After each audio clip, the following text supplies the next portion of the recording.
Devon Larratt, the legend, the man who took arm wrestling to a whole new level of popularity. And yet, when he faced Levan Saginashvili, not once, but twice, he was completely dominated. So how did one of the smartest, most experienced pullers in the world get crushed so decisively? Today, we're going to break down exactly why Devon lost to Levan, what really happened behind the scenes, and what it tells us about the future of elite arm wrestling. Let's start with one simple fact. Levan Saginashvili is not just strong, he's historically strong. His combination of size, leverage, and explosive power has never been matched in modern arm wrestling. At his peak, Levan weighed over 180 kilograms with almost zero weak points. No injuries, no fatigue, and full control over every angle on the table. He wasn't just overpowering his opponents, he was neutralizing them. Even world champions like Vitaly Lalatin, Dave Chaffee, and Hermes Gasparini couldn't make him move an inch. So, when Devon stepped up, he wasn't just fighting a man. He was fighting the strongest version of Levan that has ever existed. Now, let's look at Devon's side.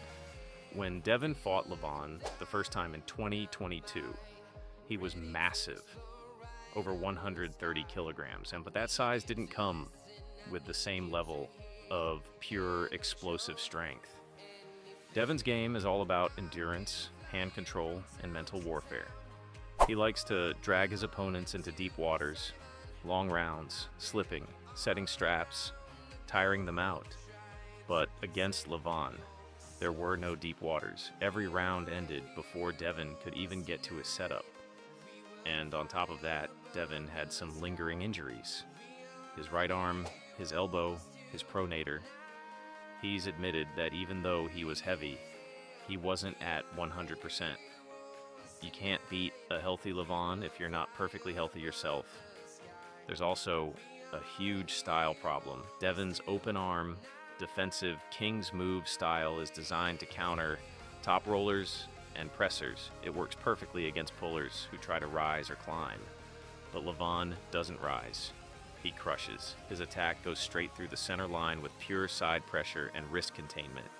There's nowhere to hide when a man like that drives directly into your arm with 200 kilos of force. Devon's frame could survive it for a second, maybe two, but not long enough to fight back. Then came the second match. Devon went in with more experience, smarter strategy, and arguably better preparation. But Levan, even after some health issues, was still too far ahead. This time, the rounds lasted a bit longer, and Devon managed to stop him for a moment, but only a moment. What we saw was a small improvement from Devon, but also the same reality. Levan's physical dominance is still unmatched. And what's crazy is that Devon himself said it best, "I'm not done, but right now Levan is just too much man." That sums it up perfectly. Devon didn't lose because of poor strategy or lack of heart. He lost because, for now, there's a level of power in this sport that simply can't be reached by skill alone. So, what's next? Devon is already working on rebuilding, focusing on health, technique, and maybe cutting back down to a more comfortable weight class. He's always said his goal isn't just to win, but to push arm wrestling forward. And honestly, that's exactly what he's doing. Every time Devon steps up, even in defeat, he brings millions of new fans to the sport. And as for Levan, he's still the mountain everyone else is trying to climb. But mountains don't last forever. One day, someone will reach that level. Maybe Hermes, maybe Dennis, maybe even Devon. Again, until then, we can only respect both men. Devon for his courage and mind. Levan for his unmatched strength. Two legends.